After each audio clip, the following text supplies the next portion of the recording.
Sit you down, darling. No, she's got to sit down. Oh, yes, isn't it? Hurrah. Can you hear us? I'm starting. Can you hear what we're saying? Can you hear what we're saying? Hurrah. The mics are working. What we wanted to do, Judy and I, when we agreed to do this, is try and get as many questions from people who are going to be here tonight and people who are not here tonight, Twitter, and there's a load of questions coming on the net. And so we're going to start the evening by getting the question that 1/4 of the people who wanted to ask questions asked, so we can get it out of the way. And I bet you can guess what it is, can't you? Okay, why did you kill off Kate, the lesbian character in Last Tango in Paris, and Last Tango in Halifax, and do you regret that? Story. We started plotting series 3, and we had some fantastic stories. But it's like any new series of an ongoing series. You can't rest on your laurels. You can't just think, oh, we'll just churn out a bit more. You've got to have a huge reason for going again. You've got to be telling a really big new story.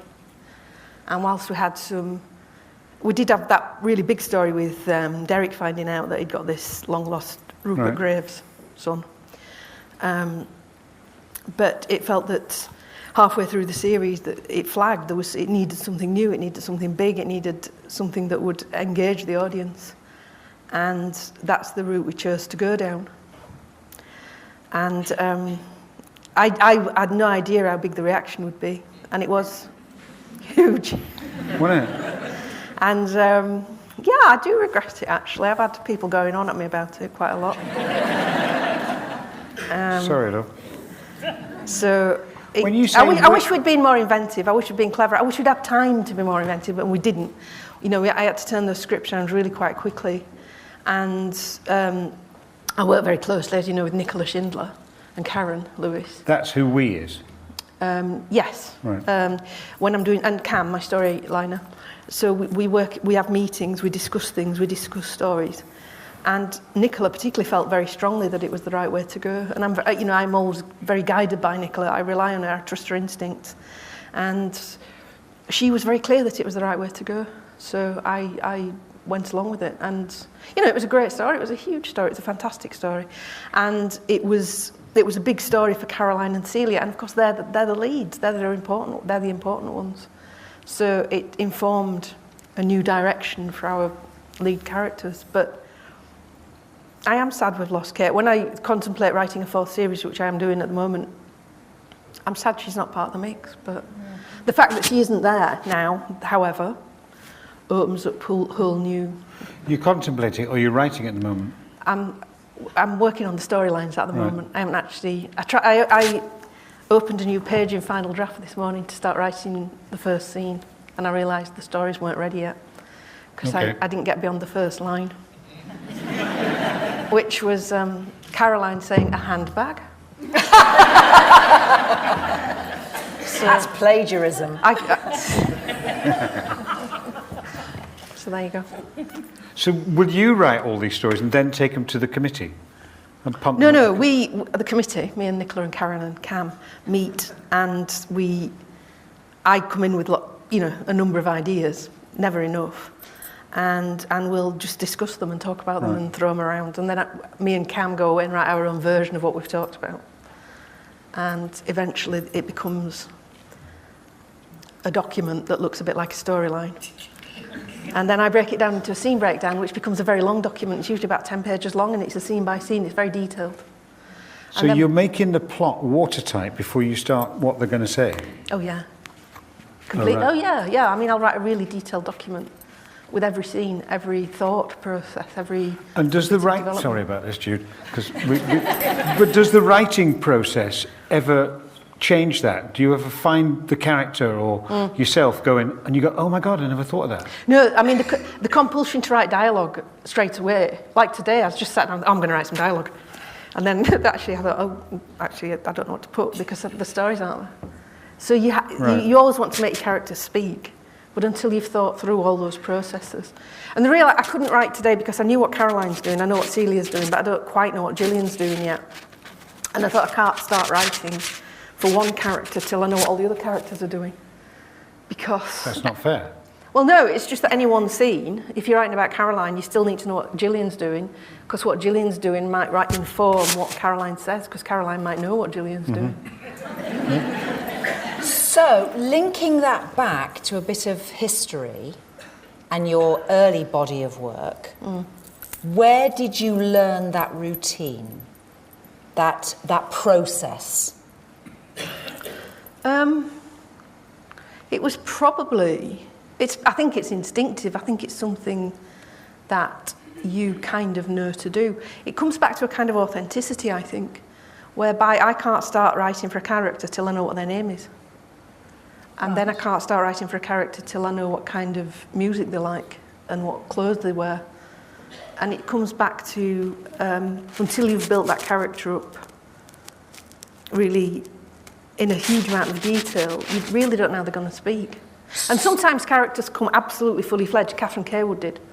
Ruth did in Unforgiven. But sometimes, you have to populate your dramas with people who don't come fully fledged. You have to invent them. You have to work out who they are and why they're where they are in life and all those kind of would things. you say that you're playing with your teddy bears and making up stories with your sister, a local history, helped that, nurtured that? Yeah, I mean, me and Diane used to write scripts for each other at night and read them out. Well, all day I used to write mine. And then How old were you when this was going on? Probably about 7 or 8. So you wrote plays Yeah. for, if I've got this right, for you to play mum and for Diane to play dad? No. The other way around? No, we didn't play mum and dad. You don't want your mum and dad in your stories, do you? No, these were people we wanted to be. These were fabulous. Where did the teddy bears come into it? Oh no, we used to write Tim and John, the teddy bears. We used to write. We used to do cartoon strips, and there was a family based around the teddy bears. That's right. That's where we Dad played and Mum mum and dad. comes. Oh, that was much earlier. I have done my research. That was like when we were about 3. Ah, that early. Oh, Yeah, wow. I think so. And when you went to Trinity Primary School, local Triangle. connection, Triangle, Yeah. was there any teacher there that inspired you? That nurtured you? We had really good Because teachers. she might be sitting here. Mr. Sunderland. Mr. Sunderland! Oh, you stand up, Mr. Sunderland! Is he? I don't know. Oh, okay. I thought it was turning into This Is Your Life. I've got the red book! We had really good teachers at Triangle. There was Mr. Gaskell, who was the headmaster, and I always really liked him. And Mr. Sunderland, who was a brilliant teacher, who was very... he was just really encouraging. I remember him often saying to children, "Oh, you're brilliant, you're really clever, you're really good at this, this is fantastic," and really being genuinely excited about what children could do and what, it was a wonderful teacher. And did you get that early thrill that made you go, yes, my instincts are right, I can do this? Yeah. Were you aware? Yeah.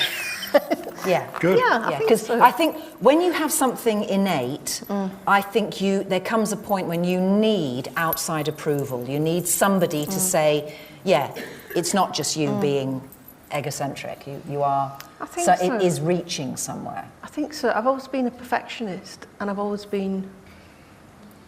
needed other people to tell me I'm good at things in order to validate myself. But I've always had an inner... I'm not the most confident person in the world ever. I'm really, very quite awkward socially and that kind of thing.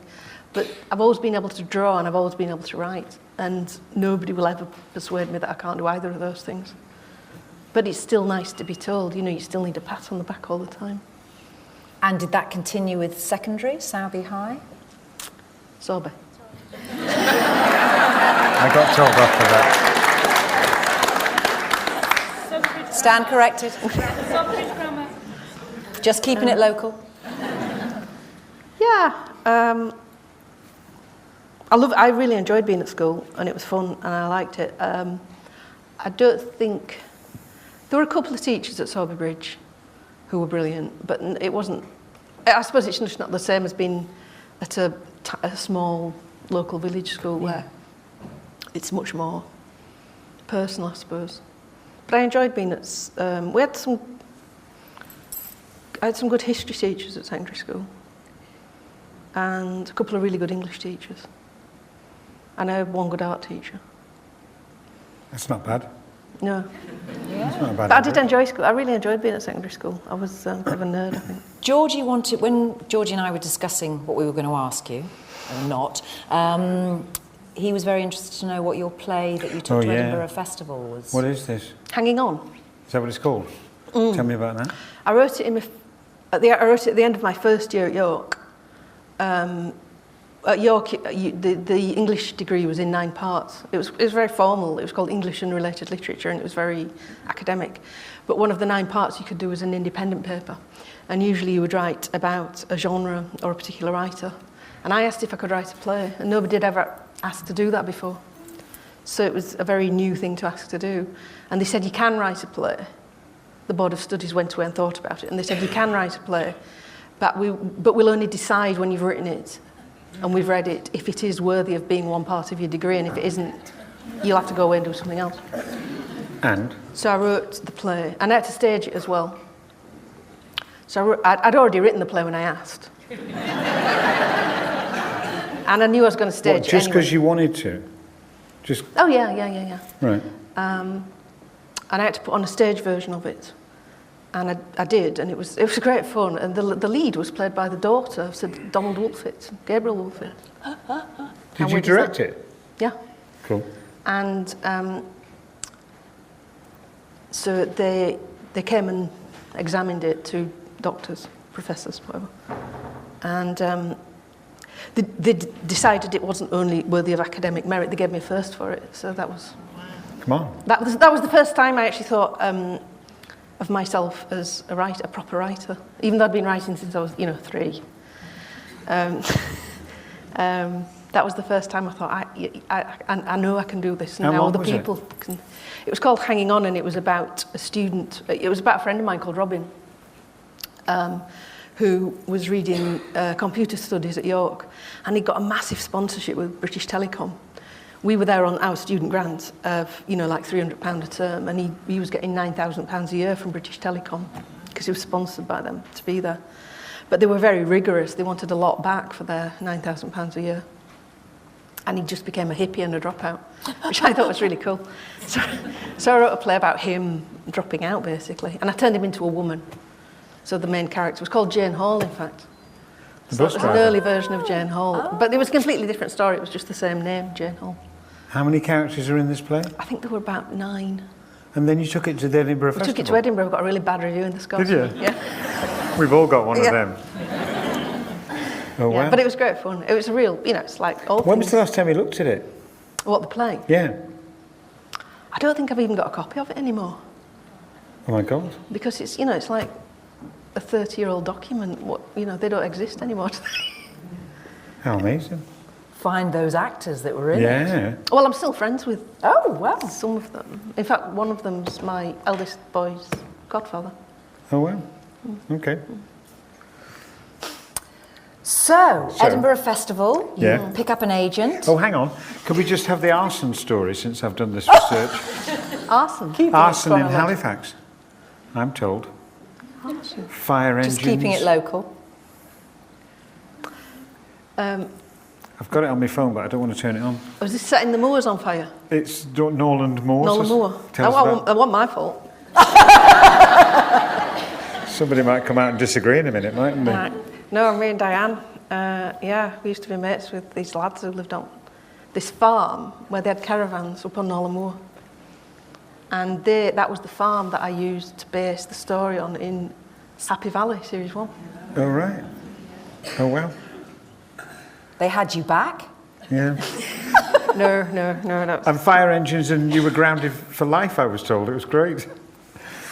Obviously not, but, I wasn't.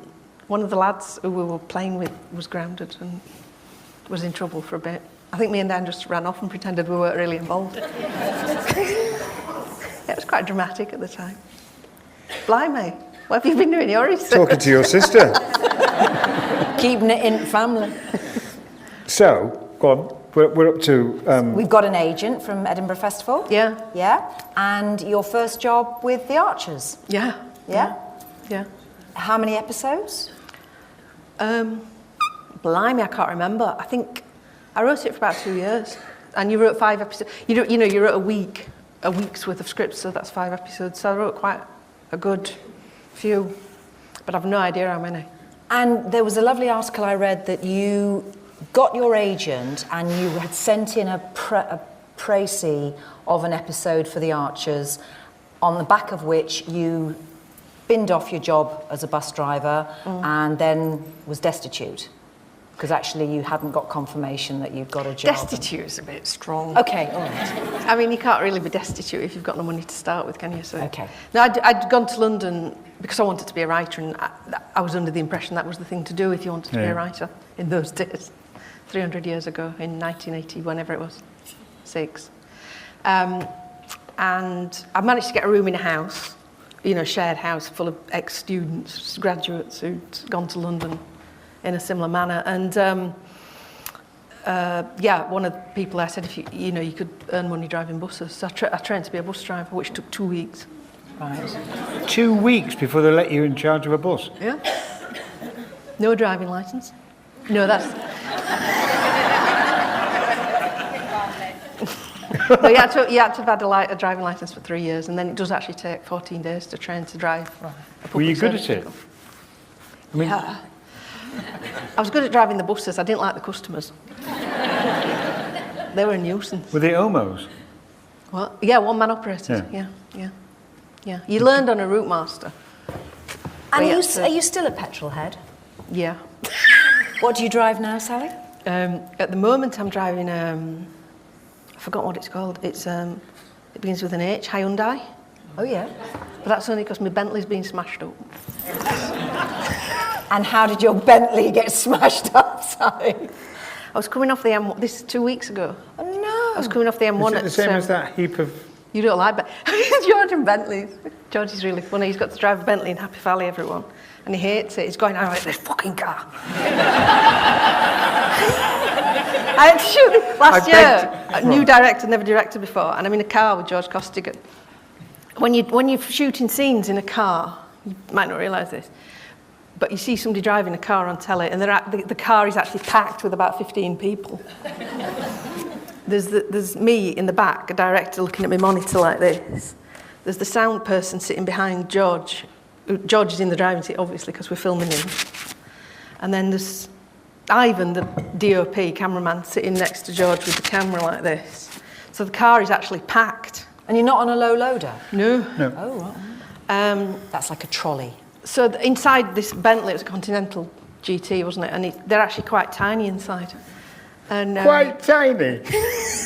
Honestly, this is the biggest heap of tripe I've ever been anywhere near. So when it said in the script, when I got the script, it said he drives a Bentley. I saw one of those big armchair cars, because the guy's 60, and I thought, no, I get this kind of like sex machine thing that you can't see out of, that never stops beeping at you. Go on, sorry.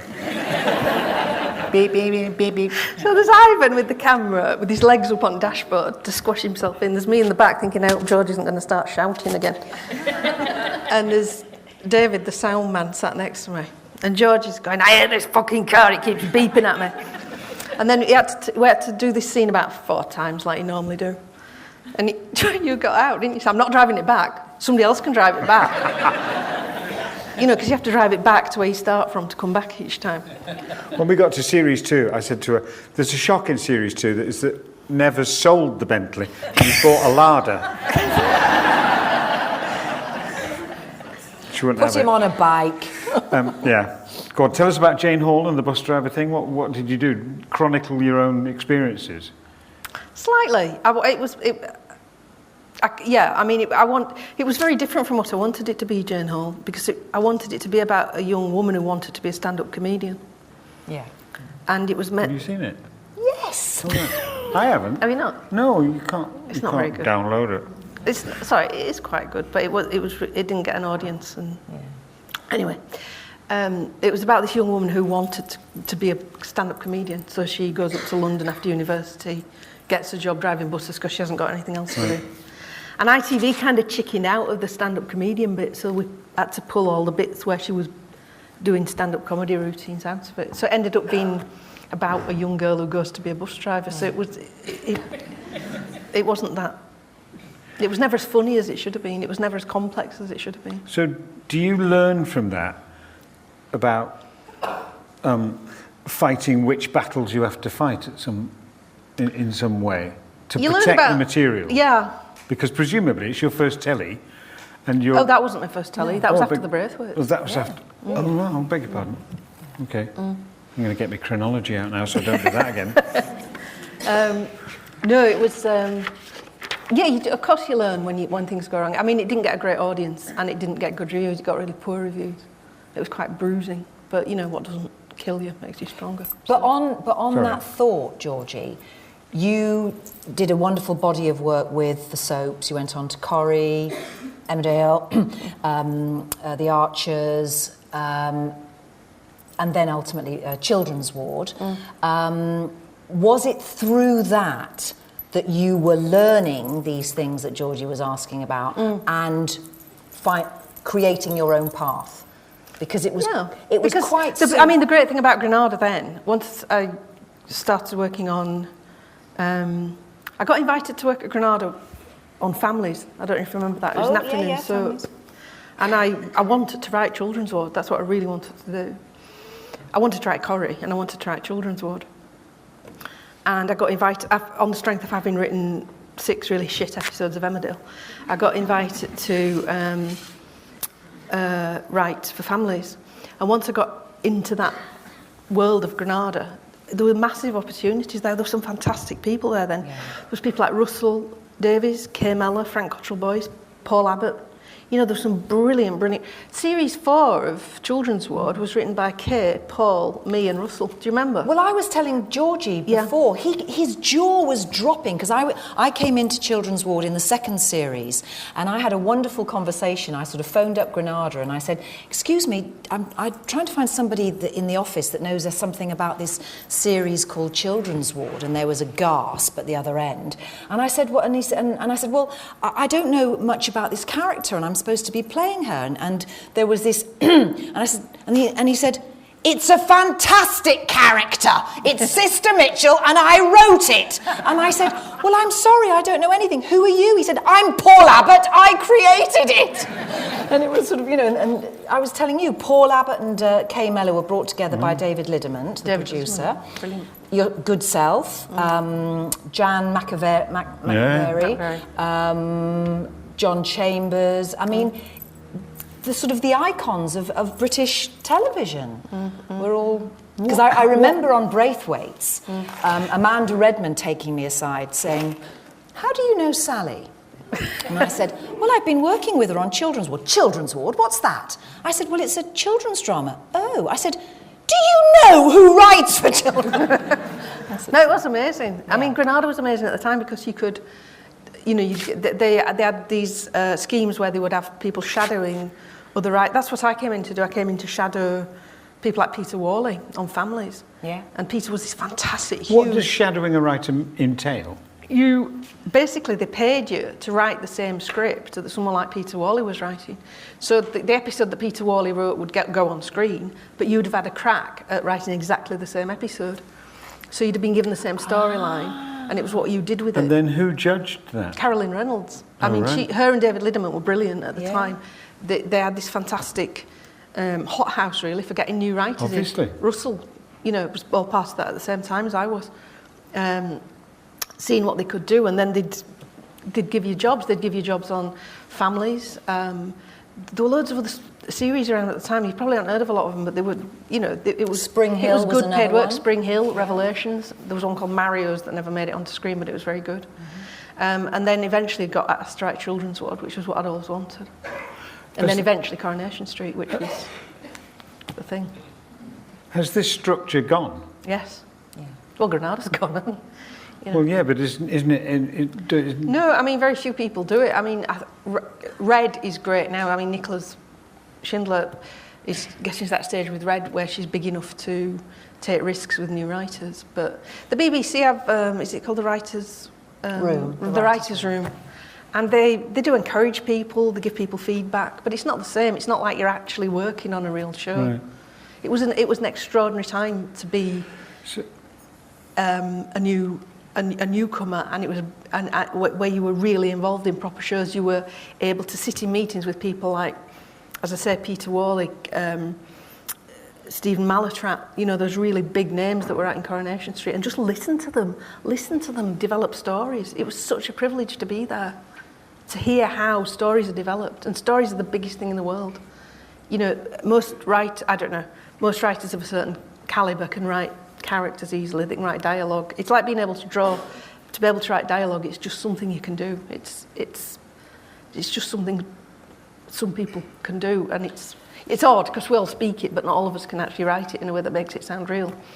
But the biggest, hardest thing is story, coming up with story, and that's where I really learned that story is hard. It's hard to come up with, and it requires a lot of thought. It requires a lot of effort, and to sit and listen to these people who were so good at it, so clever at coming up with This is in a story. writers' conference? Yeah, in storyline conferences for families first, and then finally I was asked to write Coronation Street, I think in 1994, and I was terrified. I went into this room full of 15 men, apart from Adele Rose and Trace Mollacombe, and it was frightening. I didn't speak for about 3 years.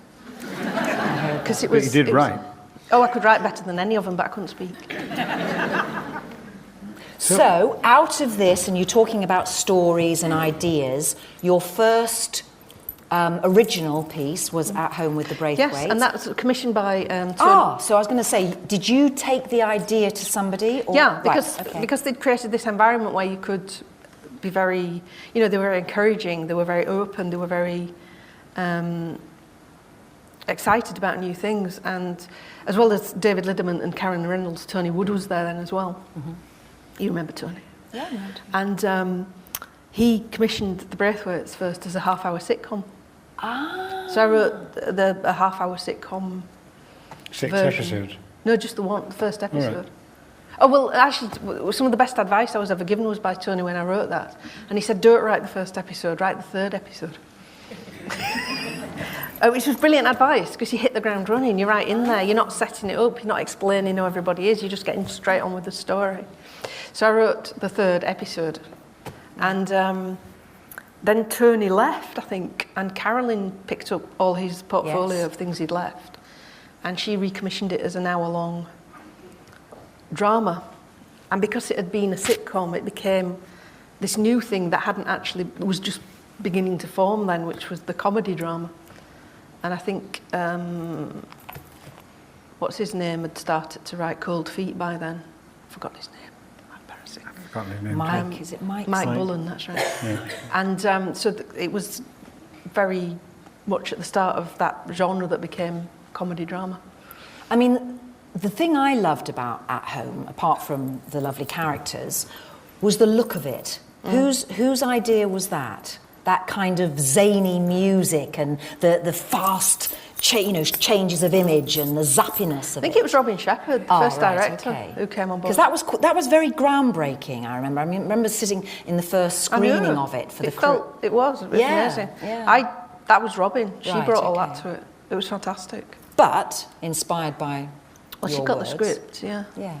But it was... no, it was. I was really pleased when I saw what it was going to look like. I mean, there were some things I wasn't pleased about, but, you know, you've got to take the rough with the smooth. But on the whole, it did look very new, and I think people still copy it now. And Actually. as a writer that's got your first original piece up and running, do doors start opening for you or not? Or do you still have to keep banging on people's doors? It's kind of a bit of both. I think I was really lucky with the Braithwaites. It was a huge hit, and it went to 4 series. And I thought it was going to be like that all the time from then on. Did you write every word of all 4 series? No, I wrote the first 3, and then I wrote the first episode of series 4. And what's that feel like, handing it over to other writers? It's horrible. Is it? It's really bad, yeah. I hate it. Because? The only time I haven't hated it is when Amelia Bullmore wrote Scott and Bailey, because she's brilliant. She just got it. I never had to touch Amelia's scripts. They were better than mine, I think. I bumped into Amelia at the Royal Exchange, and she told me that I was in the next series of Scott and Bailey. And she looked at me and she said, "I've just handed my script over to Sally." And I went, "You'll be great." And she went, "How can you say that?" And I said, "Because you're sharp." Yeah, she's sharp. She's very clever. But often you hand over to writers and it's really hard because they've got the passion and they really want to get it right, but it's just very, very different. And I've been, a couple of times I've had to rewrite scripts completely, and that's a horrible thing to do to another writer. Yeah. But you just have to. The show is the thing. The show is the important thing. And the audience is the important thing. Did you get any choice in which writers you handed on the 4th series to, or they presented to you? No, because I kind of walked off. Oh, really? Yeah, a bit of a strop. Why did you? I mean... I can't remember, George. I was being worked really hard because it was so successful and I kind of wasn't used to it. And I wanted to go off and do other things. I'd got Sparkhouse commissioned then by the BBC. And that was the first time I worked with Nicola at Red. Right. And Caroline was just pushing me for more and more and more Braithwaites because it was so successful. And I wanted to do other things. I wanted to get in with the BBC as well as ITV. So have you kind of sold it over? You now... If you've done 3 series, big success, la la la, Caroline's going, give us more, give us more. Are you now not in a position where you can go, I'm not doing any more Braithwaites? I am now, I wasn't then. Yes. I mean, it was very different then. So what I mean is they owned it. Yeah. So they could go and find other writers. Yeah. Yeah. I mean, it was very different then. I mean, like, now I'm an executive producer on all my shows, which means I have a huge amount of clout. Then I wasn't even shown the rushes. On the Braithwaites, I never even saw the rushes. I mean, I would be presented with a finished episode, and if I didn't like it, I could go and fuck off, which really upset me. This is why why I'm so happy that I'm directing now is I've obviously had this need all along to be much more involved in my work, and I just wasn't. I felt like just in control of it. Well, it's not about being in control. I don't know why, as a writer, you're not the first resource for the production. When people want to talk about what the production is going to be, why the writer isn't the first resource. It is in theatre. It is now more in television. But then when I did the Braithwaites, I just wasn't included. I wasn't asked anything. I was persuaded not to visit the set even. I was told that when I visited the set, it was like the Queen visiting, and they'd upset everyone, which really annoyed me because it's not true. Actually, It was just a way of sort of divide and rule. Were you ever approached during Children's Ward to do some producing? Because I mean, Russell did producing on it. Paul did producing on it. No. As a kind of a training. I talked to Caroline. I wanted to be more involved, and I always had that urge to be more involved. Yeah. But I didn't have the confidence to do that. So was there an epiphany when you realised that actually... It was Kay Mellor. It was the influence of Kay Mellor. Kay, working with her on Children's Ward in the 1990s, she'd got Band of Gold commissioned and greenlit, which was just fantastic. And my big ambition had always been to write Coronation Street. And then when I started writing Coronation Street, which was wonderful, I saw Kay making 9 o'clock dramas, and so I shifted my ambitions. I wanted to create 9 o'clock dramas. And then just talking to Kay about wanting to direct, and she's a great enabler, Kay, and she said, well, just do it, you know. And of course she just does it brilliantly. And she has her own company. Yeah, I don't think I could do that. Okay. I haven't got any business acumen. How long do you do Corrie for? 5 years. 1994 to 1999. How many episodes did you write? 57. In 5 years? Yeah. 10 a year? Yeah. Wow, they must have gone through some... Well, I think there were about 15 of us. And I worked there when it went from three times a week to 4 times a week. And I left just before it started going to 5 times a week, which I was very pleased about.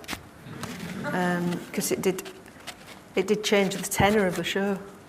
I remember having meetings with the writers and the executives where the writers desperately tried to persuade the executives that it would change the nature of the whole show. You know, it would become melodrama rather than drama because you have to get through so much storyline. And I think it has. I think Corrie's changed massively over the last 15 years. Yeah. I mean, I don't actually watch it anymore. Not because I'm a snob, it's just not being involved anymore. I watched Corrie since I was 6. And it was the biggest thing in my life. I wanted to write this show for so long. And then when I left, I couldn't stand. I wanted to leave, and it was my choice to leave. But I didn't want to know anymore because I couldn't stand it. How much do you find yourself writing for particular actors in that? In Corrie? Yeah. Oh, you could really. That was what was wonderful about Coronation Street compared to something like Emmerdale, where it was controlled by the script editors, and it was really, when I was there, this is a long time ago. Emmerdale was? Yeah. So when you wrote an episode of Emmerdale, they give you the storyline and you fill in the dots? Yeah. Yeah, that's still going on. Yeah. Whereas on Corrie, they'd give you a storyline. Well, it's an insult to a writer. On Corrie, they gave you the storyline, and you thought, well, that's all very well and good, but I'm just not going to do that. And so you'd get a storyline that was all about Ken fucking Barlow. And you'd go, well, let's do that in 2 minutes, and then we'll make this tiny story about Raquel Massive, you know. Because you were writing for actors who you liked and you knew could deliver, so, you know, if I knew I was writing something that Sarah was involved in, I'd just make it huge. Because she delivered, she always delivered. Yeah. And you knew, you know, that's sublime to ridiculous, those two characters. But, you know, in those different gradations, you knew if, you know, you could turn a tiny story into a big event if you chose to, within your episode. And if you had to cover a certain other story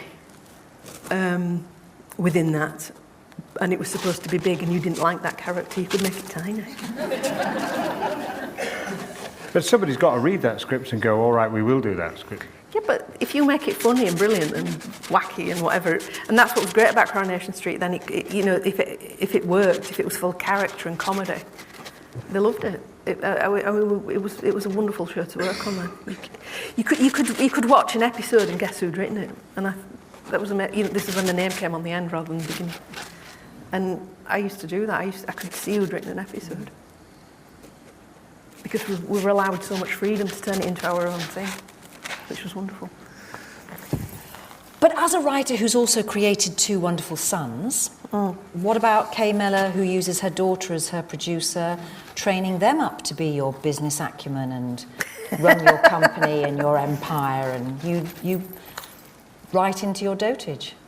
Yeah, that's a good plan. Okay. You heard it here first. Sparkhouse, tell us about that. Sparkhouse. Yeah.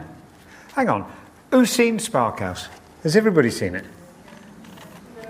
Am I right in saying this is your rewrite of Wuthering Heights? It wasn't really. Oh, all right.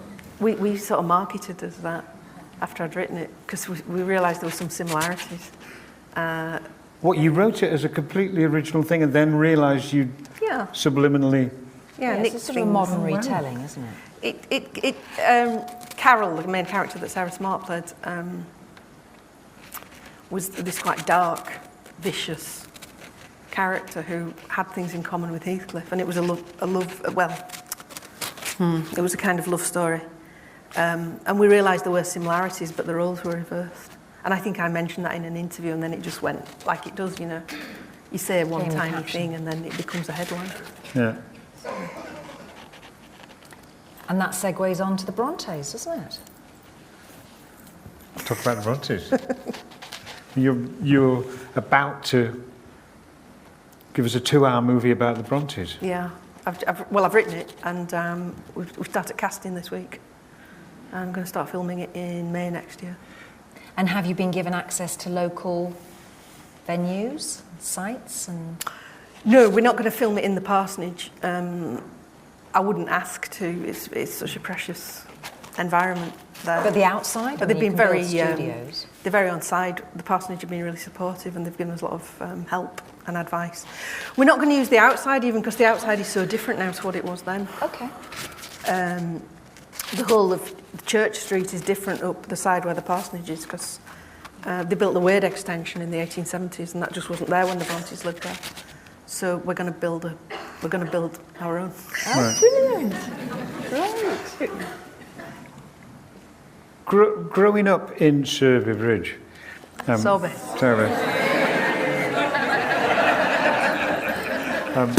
Did it on purpose, see if you'd rise. Sorby Bridge. Are the Brontes like? Is this like a real passionate thing that you wanted to talk about?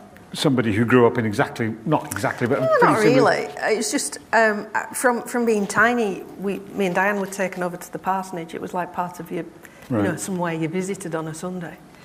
And so Rita Sue and Bob too. They all Of go course it is. tottering Of off course to... it is. That's right. Yeah. Brilliant. And so I've always known who the Bronte sisters were. Right. It's always been there as part of your own personal culture and your own personal knowledge about your own bit of the world. So I suppose it started like... And you know, the novels, I love Wuthering Heights. I think it's an extraordinary novel. And then I just got more interested in them and their story. About 15 years ago, I was asked to write a drama for the BBC Radio 4. It was called Emily Bronte's Lover, and it was about some theory that she had a boyfriend, which I didn't really believe, but it allowed me to spend some time thinking about the Brontes.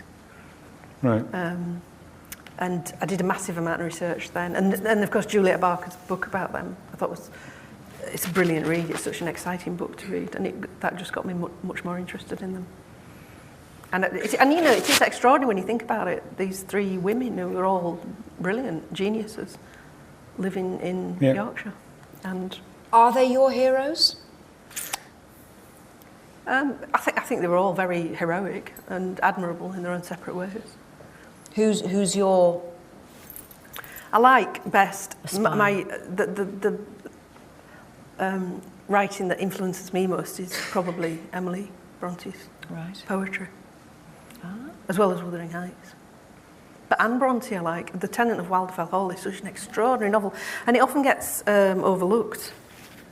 But it's you know it's just as it's a very realistic portrait of living with an alcoholic, and it's an extraordinary. Where'd she got that from Bramwell, presumably? Oh, it's a portrait of Bramwell. Right. Oh, is it? Oh, yeah. Oh, okay. And that's why and it's partly why Anne isn't as well regarded as Emily and Charlotte is, because after she died, it should have been republished. It was a huge bestseller, and Charlotte wouldn't let it be republished because she thought it was coarse and vulgar, and she was very protective of her reputation and her sister's reputation, and she felt that it would be it would make them look coarse and vulgar and all these kind of things, and so it wasn't republished when it should have been, and it didn't get the attention it should have got then, and only now really in the last 30 years is it getting the attention it should have, you know, received. And people are seeing that Anne Bronte is just as important as Emily and Charlotte. You read everything? All of theirs, I mean? No, I haven't. Have you not? There's masses of it. I haven't read all the juvenilia. I've read some of it. I haven't read... I think I probably have read them all at some point in my life. Right. But what I was heading towards was research. I mean, obviously you don't need to research Jane Austen, because this is that the closest we get to a self-portrait of you? No, it wasn't a portrait of me at all, that, no. Oh, all right. What is the closest we get to a self-portrait? Have you ever used yourself in any of your I scribbling? use myself in everything. I think everything I write is a portrait, a self-portrait. I think everything any writer writes to some degree is a reflection of them. Right. You know, all characters. Nevison, to some degree, is a portrait of me, I would think, with added bits. Cars. Do you write in an office? Yeah, I've got an office at home. And do you have a storyboard? Do you have boards? Do you pin up things? Do you have visual maps? No, I don't. I've tried things like that. Yeah. Do you have a set routine? No, I just get up. I get up really early, ideally, and I write. I write when I feel like it, fortunately. That's so sometimes most of at the night? time. Oh yeah, I write in the early hours often. I think if you can get up at 2:00 and write till 7 in the morning, you're going to get a huge amount done. Just because it's quiet and no distraction, la la la. Yeah. So are you ever ill-disciplined? Or are you don't look, it doesn't feel like you would be? I think I'm ill-disciplined all the time, actually. I only write when I feel like it, but as I say, fortunately, that's most of the time. So. Isn't it? Yeah, I don't have a regular routine. I've tried to, but it just doesn't work. You know, there's always something more exciting to do, like make a cheese sandwich. You know. So how do you relax? Do you relax? I don't think I do. think I write to relax. It's I don't think I do relax really. I relax all the time. Everything's right, yeah. Yeah. I'm a workaholic, I think. So it's all the same. Work and relaxing is all one thing. So. Yeah. So do you watch telly at all? Do you watch television? Less and less. As a child, I used to watch telly obsessively. I just used to watch telly whenever I could, all the time. It was the only thing I did. It defined who I was, really, television. Is there anything you wish you'd written? Oh, yeah, all the time. No, not all the time. But the only things I do watch now are things I wish I'd written, like Nurse Jackie. I love Nurse Jackie. I think that's amazing. Have you hooked into the new series? No, I can't. I went off it halfway through series 5. Okay. I got a bit fed up. But I thought the first 3 series were just extraordinary. Brilliant television. Yeah. Modern Family, I think that's... Yes. You watch that and you think, I wish I'd written that. Right. So, but they're American. Yeah. Do you think there's anything we can learn from the American TV format? Interestingly, I think Modern Family and Nurse Jackie are pretty... They have quite an English sensibility, I think. But they run for huge seasons. Would we do that in England? We can't afford to. Oh, right. Why not? Okay. Because we haven't got the money. I think in America they've got a lot more money to spend, so they can have writers' rooms where they will employ 20 writers to sit in a room and come up with ideas. And all the writers won't actually end up writing But you scripts. were saying that's already kind of happened and has gone from English. Yeah. Well, there's a series at the moment called Boy Meets Girl. Yes, It's come out that's of very good. I like that. I know, it's lovely. Yeah. Writer's room. So it's beginning. Did that come out of the writers' room? Yeah. Oh, wow. Yeah. I really So like it that. says on the blurb, I mean, at the end. I think that's really good.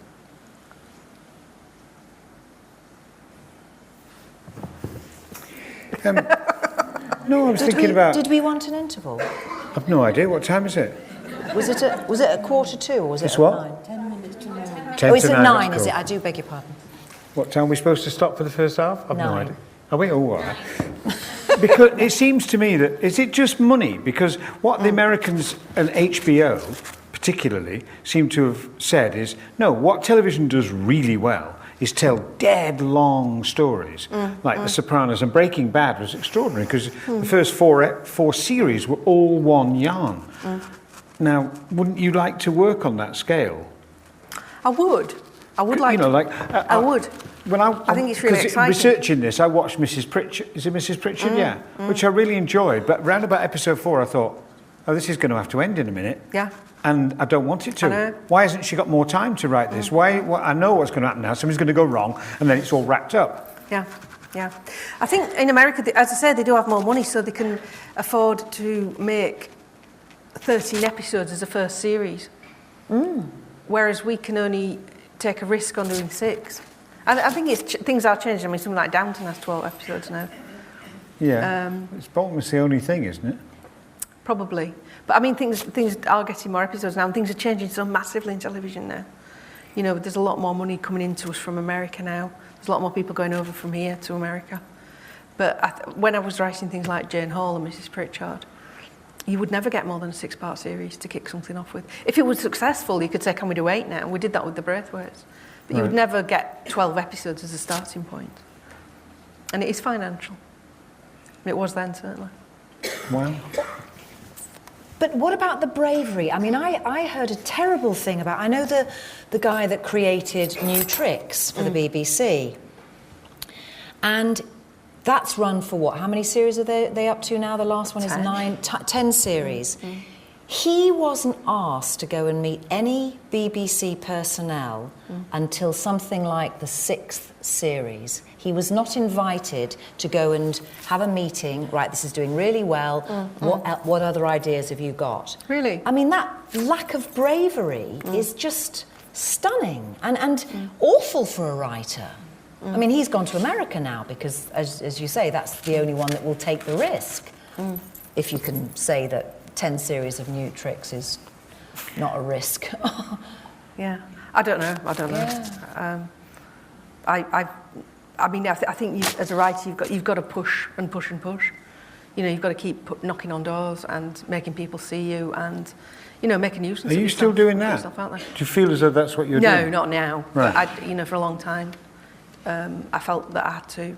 And this is somebody who's quite shy and wouldn't normally say boo to a goose, but when it came to that, I just really wanted to make television. I really wanted to write television. And then I was lucky enough to meet Nicola Shindler when I did Sparkhouse. I was going to say. And we have such a good relationship, so I don't have to knock on doors. I just go straight to Nicola now, and she is... How many more people are there like her? None. Oh, right. She's unique, Nicola. She's brilliant.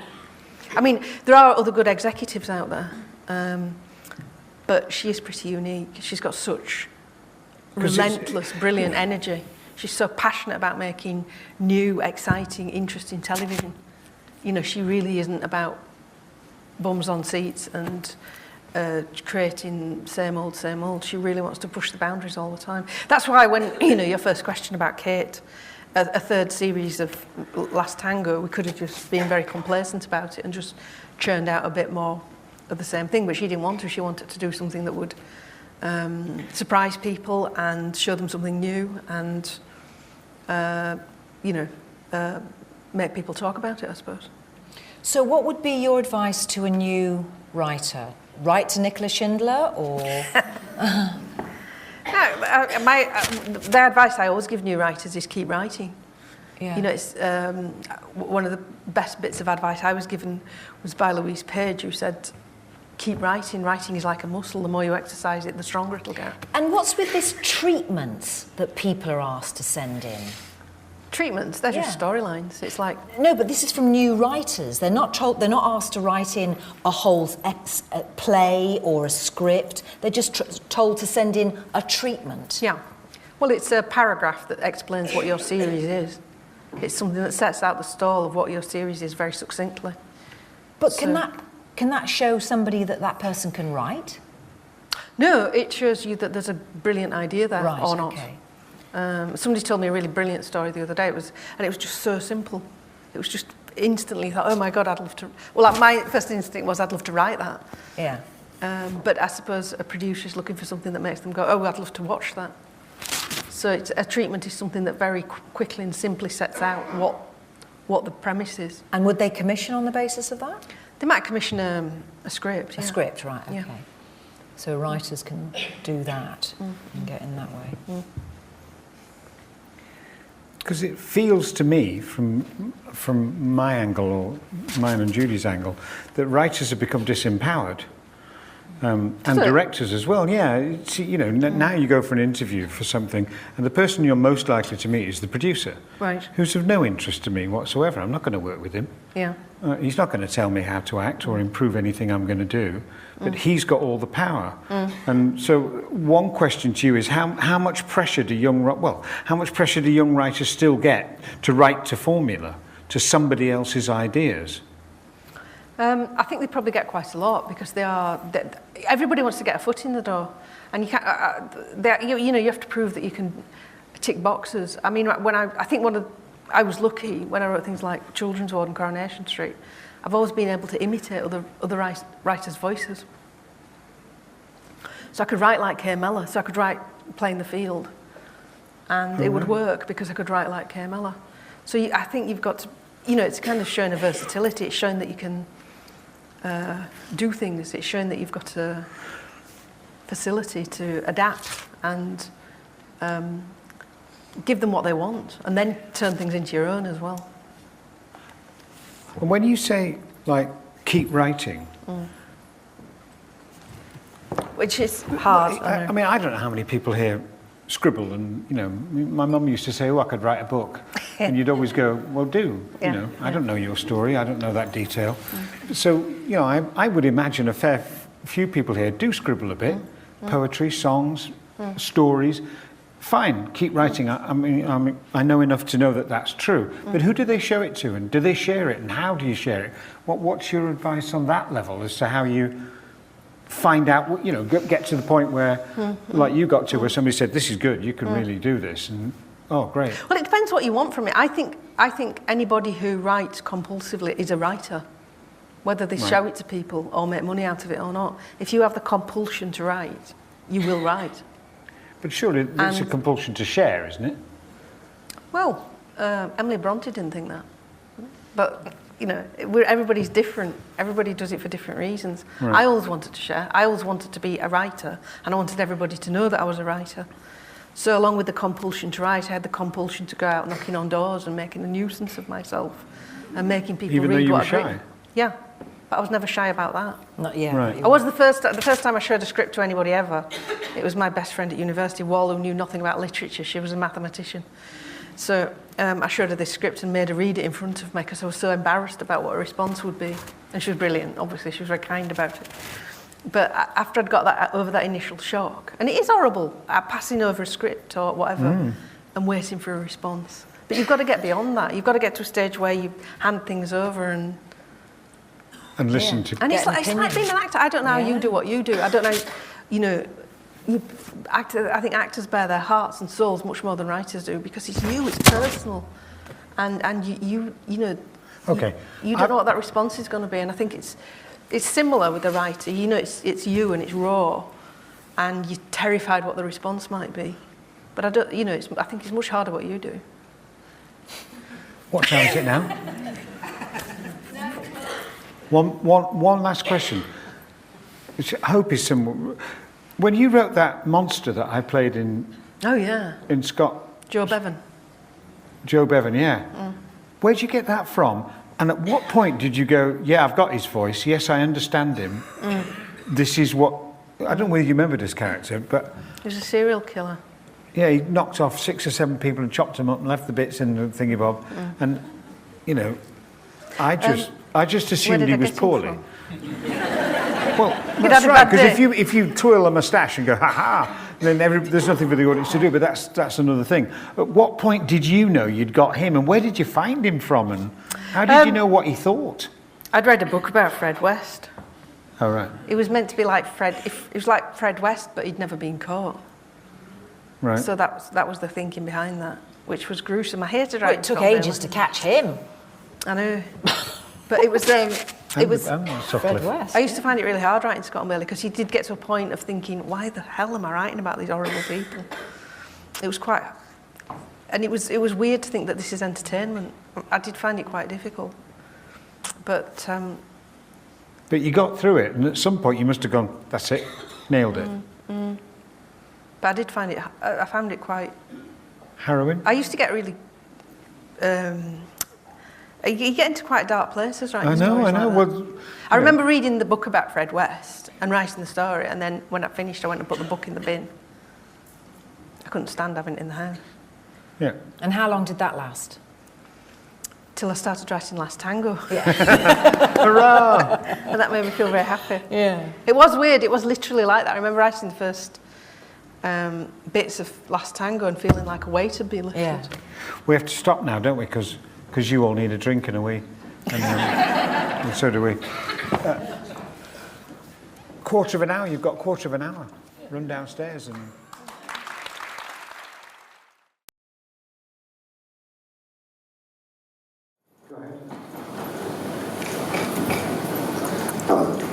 I just wanted to know about the casting process. I've read somewhere that you cast Sarah Lancashire's character kind of with her in mind. With the characters that you don't have an actor assigned to, what are you looking for in the casting process? Is it very obvious once they walk into the room? Yeah. It varies. Sometimes it happens occasionally, but it's happened a number of times where somebody will walk into the room and it's immediately obvious from the moment they walk into the room that you're probably going to give them the part, which is wonderful. There's magic when that happens. That happened to me at Sparkhouse when Richard Armitage walked into the room and we cast him as John. Other than that, it's often been surprised by the way somebody reads something. I've spent the last 2 days casting in London for the Bronte film, and it's interesting to see what different people bring to the party with it sometimes. Sometimes it's just something as simple as they've actually learned the lines. Not just reading it off the page. Interestingly, with the Bronte project, everybody except one person has learned all the lines, which is a measure of how much they want it, I suppose, in some ways. I suppose essentially you're looking for that something else. You're looking for what else they're going to bring to it that you haven't brought to it. And it's a delight. It's a real pleasure to cast and auditioning people. From an actor's point of view, you walk in the door. Well, I'm very interested about. You walk in the door and you could smell something. You've either got no chance, in which case you've got like 10-15 minutes to talk about that point of view, or you can smell straight away, I'm in here. Now you've got 10 minutes not to bollocks it up. The best not ever woman, get out of there quick. Don't stay in there. Just, it is, but it's like, it is such a fascinating process. I've done it a couple of times from your point of view. And people do walk in the door and you go, no chance. And then they sit there for 10 minutes and you go, actually. It's very. How did you get Derek Jacobi? Derek was, it wasn't an obvious choice for me. We offered to a few people the part of Alan, and we turned it down. Pretty high profile people. And then one of their names. They're mad. And then one of the agents who looked after all the people who turned it down also looked after Derek and said, have you ever thought about Derek Jacobi? And we just hadn't, because I just thought Derek did very high profile films and really posh theatre. And it's like we should be so lucky that Derek wanted to do it, and Derek did want to do it, so it was extraordinary. I mean, we were thrilled. I just said to Lisa on the way over, it's the first time I've gone into a room knowing I was going to meet someone and thought, oh my God. And shaking his hand and saying hi. You're Derek, come here. And although being in the room with someone like that would be private, even paid to be here, No, Derek really wanted to do it. He wanted to play the kind of person he'd never played before. He used to play kings and princes and that. And he wanted to play an ordinary man. And it was wonderful chemistry. The chemistry between him and Annie on the screen is just extraordinary. And I think that's what made the show. That and the chemistry between Sarah and Nicola, they're wonderful together as well. Go ahead. Could I just ask about James Norton, as he has appeared as Lord Chapdelaine, a homosexual in the squares, and is a really, really bad guy. Is he about to be about in the next series of Happy Valley, or is he still incarcerated? I got into trouble it was a bastard for revealing that, well, everybody knows now, yeah, he is in the next game. And he's going, I can't.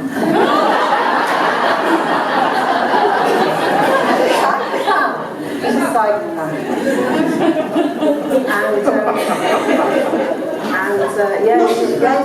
He's in prison, but it's very interesting. You need to watch him.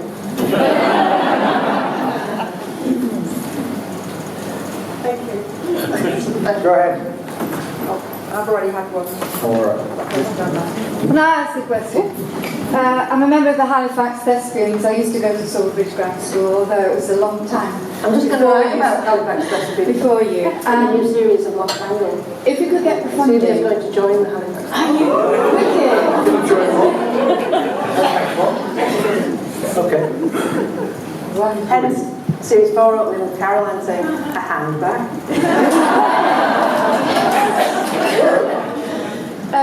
We are not a posh theatre, we are a very local theatre, but if we could get the funding, and I know there are various industrial tycoons in here, would you be prepared to write a play for us? Wow. A stage play? I asked her that question Yes. at the read-through for Happy Valley, because I'd just come back from Glasgow where I was working with the best director I've ever worked with, and I just walked up to Sally and said, "When are you going to write a play?" And she went, "I'd love to, I haven't got the time." I'm with her. I think you should make the time. I think you should do it. You know. I think you should do it for our local community. It would be an absolutely fantastic thing for you to do. And we'd love it.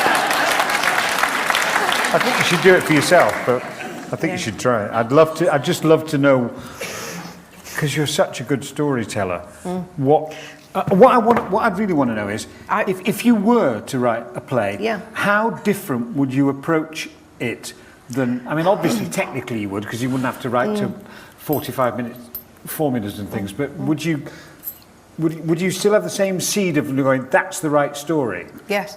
I think writing for theatre is such a different discipline from writing for screen. I think it's as different as it is writing a novel is different from writing poetry. And it's something I've always wanted to do. I started off wanting to write for theatre, and I still do. I still have this massive passion to write something for stage, and I'm going to, and I will. But for me, it's writing for actors. I won't be writing for you, I'll be writing for Dick. For me, was that my chest?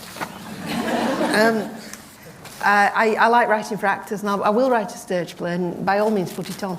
But I love writing for specific actors, and I think, writing a stage play is a very different discipline to writing TV. It's about writing very sustained, long scenes that develop in a very different way to telly, which is, we can cut and cut and cut in telly.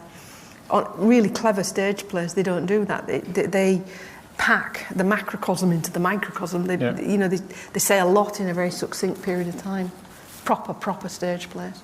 And it's something I would love to do. It's something I'd love to learn the discipline of doing.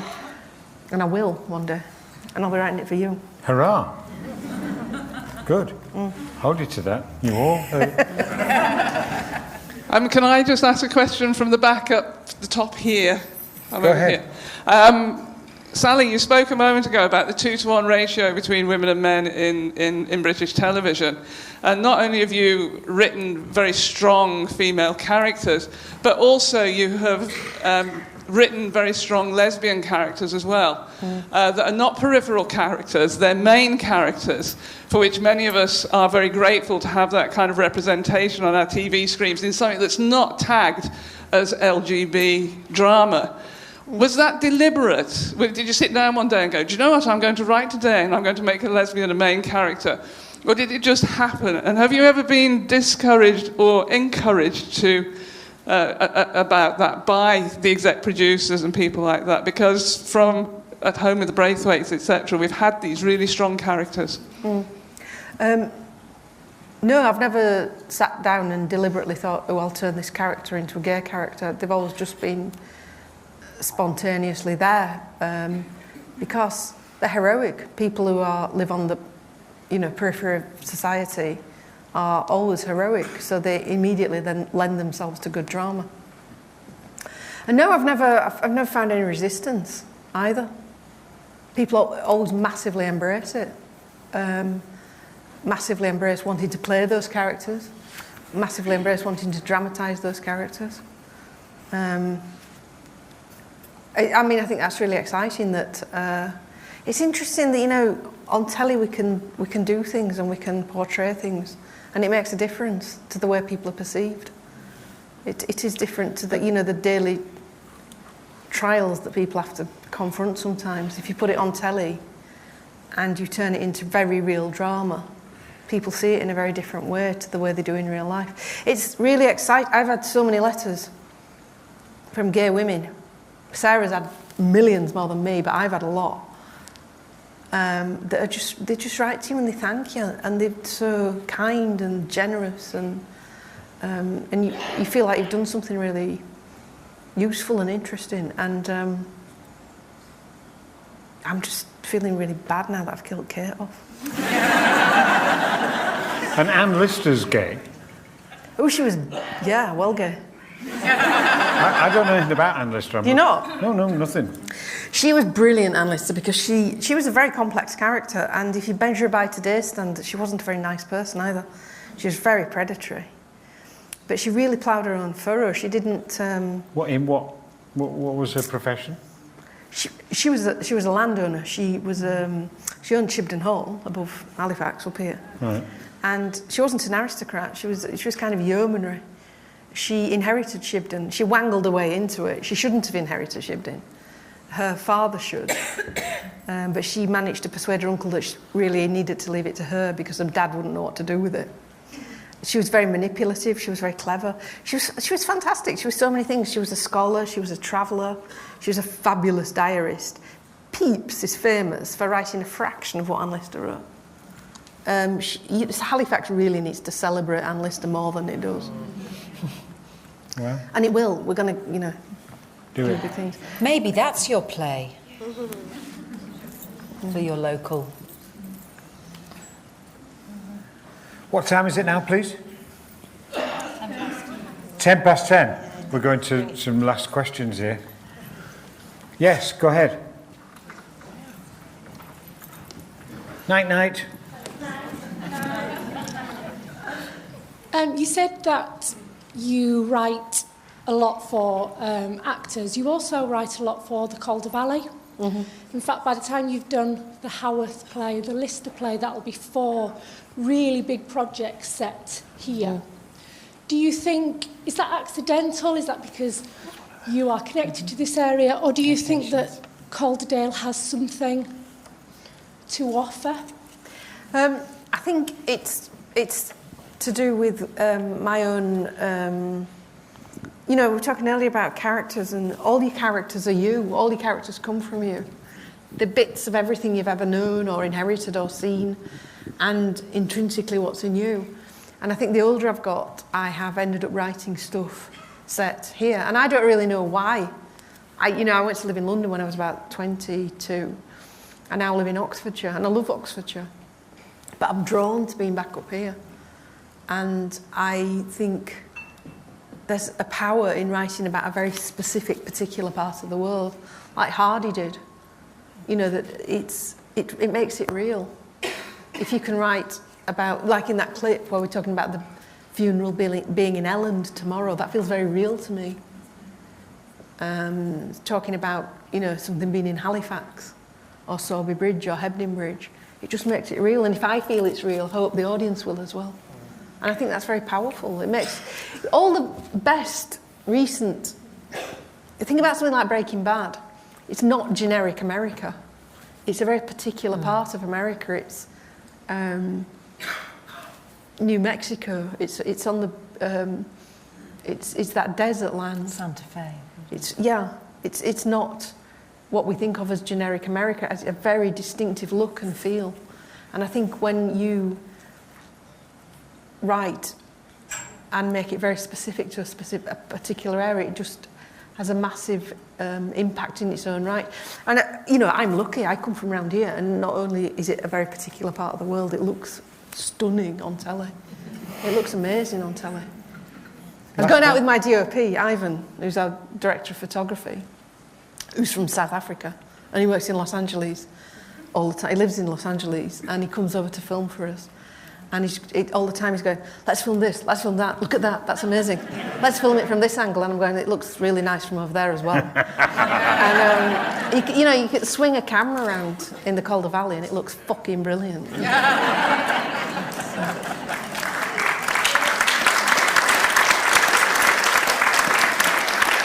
One more. Go ahead, Darren.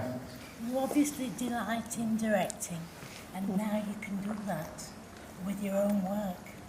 And is it really tough when you have to relinquish that degree of control? Tough. Did anybody hear any of that? No. One more time, darling. Did you get it? Yeah. I can. She asked me if it was really tough to relinquish control to other directors. On the episodes that you direct. Yeah, it's horrible. It Here's must be it. a nightmare. I've just handed over the second block of Happy Valley to Nyasa Hardiman, who's a very talented Irish director. Lovely. And I hate her. I love her. She's great. Yeah, so she'll do a really good job. But yeah, I wish I was doing it myself. No, it is hard because Must be. but when you're in the hands of a really good director though as well, like Nyasa, and she will be fantastic. it's delightful because I want to learn. I want to learn as a director, and I'm only going to learn from watching other directors as well. Are you doing the last two as well as the first two? Yes, I am. So, yeah. What director would you aspire to be like? Eros, who directed the first... who, sorry? Eros Lynn, who directed the first block of the first series of Happy Valley, and he's directed the first block of series 1 and 2 of Last Tango. Right. He's just a good all-rounder, isn't he? Yes, he is. Yeah. I mean, I have to say, from my point of view, you have one enormous advantage, which is, you know, the actors just go, oh, you liked that, did you? Fine, right. Well, it's, you know, it's an enormous power that Euros doesn't have, he can't have. But the first episode you directed, the first scene that I did with you, and you went, no, I think that's really good. Well, I can't tell you what that sounds like. Print. But I love it. I love directing. You don't know what a thrill it is, that scene with you and Charlie sitting on the bed. Mm-hmm. Just to be in that room and to be the first person who sees those performances. Oh, wow. And to be the person who goes up to you and says, that was brilliant, but that line there, can you do that with it? To be the person who is there in the room, in the moment with you, these two extraordinarily talented people. I love that. And he's surrounded by other extraordinary talented people like Ivan.